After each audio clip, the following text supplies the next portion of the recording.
This is the biggest increase in government spending ever, but it's under the radar. The 50% rule. What is it and why is it relevant? I used to run pretty big factories, pretty big industrial organisations. My last role, I was managing director of Allied Distillers, and I had about 2,500 people working for me. And whenever any senior managers or directors or anyone would come and visit me, and people would say, "How many people work here?"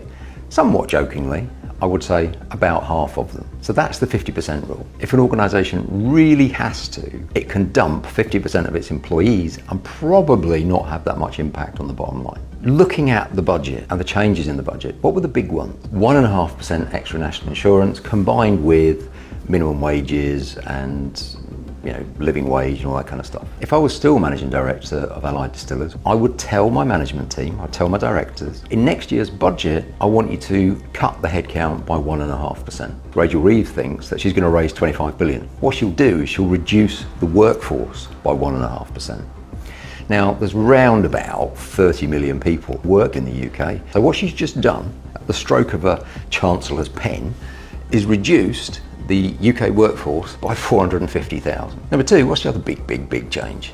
It's the increase in government spending. She's changed the rules, like literally changed the rules, and she's counting things like roads and university education and those sorts of things as national assets. Therefore, if you spend the money on the balance sheet, your cash goes down, your assets go up, your balance sheet hasn't moved. The extra cost per household of that, when you look at interest costs, is about £1,400. Now, where's that going to come from? My view is that there's a lot of unanswered questions in this budget. But is it good? No. Let's get into how do you change your behaviours? How do you adapt to the new rules on the free webinar that I'm putting on just to address exactly these points. This is the biggest increase in government spending ever, but it's under the radar. It's going to be funded by things like removal of the non-dom scheme, the non-domiciled scheme, such that people that have got a load of money will get no tax benefits from living here, so they're going to leave. Now, in her world, that means there's going to be extra 12.6 billion coming into the exchequer.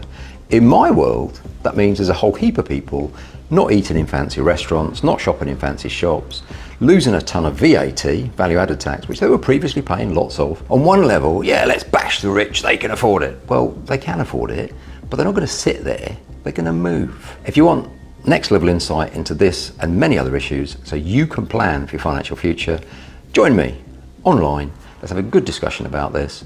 Let's work out what makes sense for you and what you can do next.